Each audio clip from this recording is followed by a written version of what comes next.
Greetings.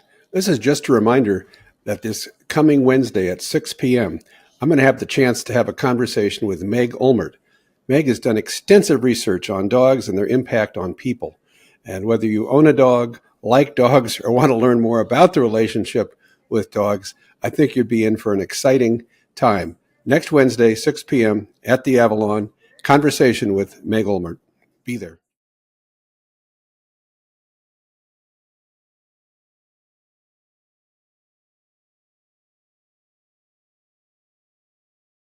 It's time now for the political analysis of Fromm and Fuller. Al Fromm, former political advisor to President Bill Clinton, and Craig Fuller, former political advisor to both Presidents Ronald Reagan and George H.W. Bush. Good morning, all. Craig, I'd like to go back to a conversation we had last week with the Berggo Garcia case, this Maryland man that was deported to El Salvador without due process in this country. And we have seen that a federal judiciary order has asked the United States to get him back for that due process violation. And of course, the Trump administration is continuing to be defiant and be evasive. Is this as big a thing as I think it is? You know, I've thought for some time that it's a significant issue that is not going to go away for President Trump and his administration, in my view. I did hear from one of my readers that he challenging, why in the world would I want this person to come back into the country? A Trump supporter, obviously. You know, but that's the issue. Is not about this person's entire life or his life history. There's a lot we don't know. What we do know is that when a judge looked at all the facts some time ago, the judge said this is somebody who should not be sent to El Salvador. And he was wrongly seized and wrongly deported to El Salvador in contradiction to that judge's order. And now, as all the way to the Supreme Court, has told the Trump administration to facilitate his return. And the Trump administration has gone back and forth. This is a mistake, but we don't know how to get him back. Then they say they don't want to bring him back. Then they say facilitate means, well, if he shows up at the border, we'll bring him across the border. It just gets, they can't get out of this. And it's one of these issues that in so many ways is easily understood. The man was wrongly seized, taken from his family, and sent to a prison in El Salvador. Wrongly seized suggests you should go get him back. So I don't think they're going to work their way out of this, and I think it lingers. You've had a United States senator from Maryland go visit with Garcia. Now you have a congressional delegation that's gone down there to visit. And the thing that I must say I find, so incredible is that no good could come to Mr. Garcia in that prison. And this administration should want him back simply to protect him, because if the image of Mr. Garcia comes back to us as a beaten individual, heaven forbid, somebody who's killed in prison, this story rises to a whole new level. So it's kind of in the noise. There's so much going on with the administration. It's kind of out there in the noise level, but it won't go away. And it's also, I think it gets at what is a growing public concern about the president's willingness to abide by judgments by the court. And while they might favor getting illegal immigrants out of the country as an immigration policy, even the people who favor that do believe in frankly pretty large numbers that the president has to abide by court decisions, and this looks like he's going to continue to evade it. Al, what are your thoughts? My thoughts very much echo what Craig said. I think this is a lingering issue. I said last week, and I think it's still the case, that this is the issue the Trump administration wants to talk about, because you think about everything else that's going on, their Secretary of Defense handing out secrets to anybody who will take them. Everybody's 401ks going down. This morning, his attempt to imitate Neville Chamberlain and appeasement on Russia, Ukraine. He has had the word stock market month since Herbert Hoover. I mean, he's brought up all the names everybody used to run against, in just by his actions. So, he thinks it's clear because it's what he wants to talk about. It's the only area where he's not backing down. He's backed down on tariffs and on trying to fire Powell. Because he's had, among other things, the CEOs of Walmart, Target, and Home Depot come in and say, "We're going to have empty shelves in 2 weeks if you don't do something about your tariffs." So he doesn't want to talk about any of that stuff, but it's a danger for him. And what Craig said is right. It's not really about Garcia. I mean, whether he's a desirable or not. It's very clear, though, that the reality TV show, which is Trump's administration, wants a different narrative. The narrative that I think most people who believe in the court system would have is that he was ordered by a court not to be deported to El Salvador.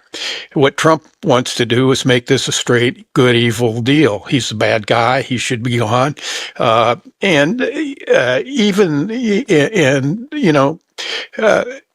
Overall, his immigration deportation policies are still slightly positive, though that is decreasing. And what has really changed is people's attitudes about how they do it.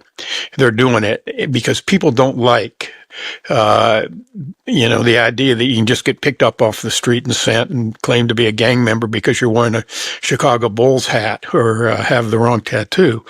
So all that's going to catch up with him, and where it will really catch up with him in the end is if the Supreme Court continues the pattern it has started, even though you never know, and says they got to bring him home, and then he refuses to do it. If he disobeys a court order over this or another immigration issue, I think that will be very damaging. But just one final point, the courts don't have an army.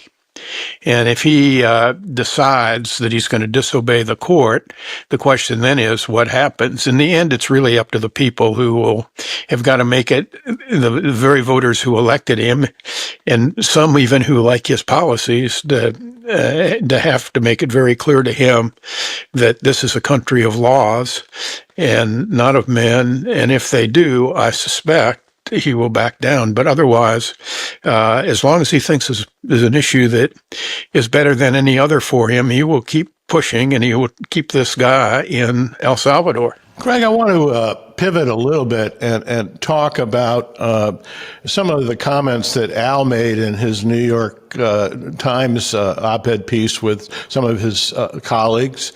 I don't think we've ever seen a president blink so much in such a short period of time on almost every policy initiative he's taken on. It's extraordinary. And I keep on thinking this is an incredible opportunity for the Democrats to seize the higher ground, and I don't see them yet. And just wanted to bring that up to you and see what you think. There's a lot of wisdom in your question. I will start there. I also congratulate our colleague Al for being part of that panel and having the opportunity to share views in the New York Times with literally an international audience. Always good to see a local guy make good, as they say.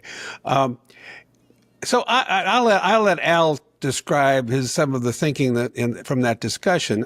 But I would say, and start where you left off, which is, to me, it takes a strong individual. It takes somebody emerging from, it's going to be both parties, to be honest with you, the next presidential election, that brings together the voters necessary to get themselves elected. And it's too early to, pick the most likely nominee. I agree with that. But I don't hear the voice or voices of leaders in the Democratic Party just yet. I think they're still trying to find the messages that make sense. You are quite right in that we have as a president somebody who actually seems to be absolutely at ease with contradicting statements he's made only days earlier. Tariffs are on again. We're not gonna touch these high tariffs. We're not gonna negotiate. Oh, now we're gonna negotiate. Oh, now we're gonna cut the Chinese tariff in half. Oh, we're gonna eliminate the tariffs for some of the other countries. We're gonna eliminate technology imports. You just whipsaw it, and it's having a very negative impact on the markets and on the economy, just given the levels of uncertainty. People are pulling back from investing because they're not sure what's actually going to happen. And even if the remedy ultimately removes those horribly punitive tariffs, and we go back to, sort of more normal, whatever that means, but a more normal policy and times, what's left on a worldwide basis is a huge degree of uncertainty about the leadership in the United States. And it's unlikely, to be honest, that this is going to change. Certainly, individuals get President Trump to change his mind on something, but I do not think he will change in terms of this, idea of the moment, becoming his public policy position, and that only adds to the chaos and uncertainty. So it's almost like a smokescreen. You're not quite sure what to attack. Maybe that's a good strategy, but I don't think it's good for the country. Al, could you kind of flesh out some of the thoughts that you outlined in the Times? Well, in the Times, Patrick Healy, who's the deputy editorial page editor, got together four of us who were part of the Democratic Leadership Council, which I founded, and played a role in reshaping the Democratic Party after the 1984 and 1988 drubbings that led to the election of Bill Clinton. And the theme was the people who fixed, here are the views of the people who fixed the party the last time, and how we should go forward. Look, Trump he hadn't even had 100 days. I think that's sometime next week. So it's sort of premature to try to figure out what the Democratic message is going to be for 2028. But from a Democratic point of view, there are only a few ways we can stop him. We believe that most everything he's done is moving in the wrong direction. And I think the public opinion polling is starting to reflect that. But you can stop him with the courts, and I think more and more that's going to happen. And then the question is whether he obeys the courts. And if he doesn't, what kind of consequences he has to pay for that. I assume in the end he will wind up having to obey the courts. The second thing you can do is you can stop him in Congress, but the Republicans have control of both houses, and they've had pretty remarkable discipline. I mean, they have put in some cabinet secretaries like Pete Hegseth, who we talked about when his name was up, and how unqualified he was. He proves that every day, and in one of the most places where it's the most dangerous to the country. But there just hasn't been any real instinct among any Republicans, because they only needed 2 or 3 in the House and Senate to stop him on stuff. I think that might change as members are coming back this week from a recess, and as his numbers go down, there are going to be some Republicans, particularly in the House, in districts that are tough, sort of marginal districts, where they're going to have to, or they will probably start reflecting a little bit on their own survival rather than Trump's, because Trump isn't going to be running again anymore, no matter what he says. So that's the second way. And I think the best thing that Democrats can do is focus on those districts, but focus on the things on which Trump is most vulnerable, which are going to drive his numbers down the most, which inflation, the economy, his lawlessness, but his corruption. I mean, he just had a meeting or a dinner for investors in his Bitcoin deal, and a private dinner with the president and for his own company, and the value shot up right after that. I mean, this is he really is like a mafia boss. It is so corrupt. So I think, that hadn't taken its toll in the first 3 months, but as the year goes on, as the 2026 election gets closer, I think that's going to have some impact on marginal Republicans. But the real way you take him down is you beat him in an election. And in 2026, Democrats, have, we have to win the House, and hopefully we can win the Senate. Senate map isn't quite so good for us, but as Craig proved in 1980, it doesn't matter what the map is if there's a landslide. And the best way to do that is to focus like a laser on making this a referendum on Trump, on if the chaos he's caused, the economic turmoil. I mean, every one of the people who are watching us now, who at retirement age or close to it, has seen their retirement go down, and probably about 10%. That and it's self-inflicted. It's not like something happened in the world. It's Trump, because of his policies, is making our retirement is decreasing our retirement funds. At the same time, he's holding dinners to increase his own income. I mean, it is corrupt, and Democrats have to make that point over and over and over. And if they do, I think they'll win the House. And then after 2026, we have a good bench of governors and around the country, and senators, and I'm sure a number of them will be out running for president. And it's then that I think we really need to shape the alternative. Off-year elections tend to be referenda on the incumbent, but presidential elections basically, except in rare cases, are decided about the future and about what you stand for.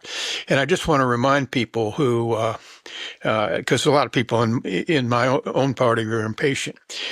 There's a difference between making noise and making sense. And a lot of people want us to scream and yell, and I think we ought to do that smartly. We ought to attack his vulnerabilities, but we also have to make sense, because you don't want to attack him in a way that reminds people why they don't like to vote Democratic, particularly swing voters. It takes a long time to shape a message. Believe it or not, we were in the sixth year of the DLC before we really defined the message that Clinton then took into the presidency. I hope it won't take that long. Things happen faster now, but I think right after the 2026 election, you'll see a bunch of ideas out there, and hopefully somebody who can take them and wind them into a narrative that offers a good vision for the country, and it won't just be voting against Trump. We'll be voting for the Democrats. That's our hope. Well, we have to leave it there. Al Fromm, Craig Fuller, thanks so much indeed. We will see you next week.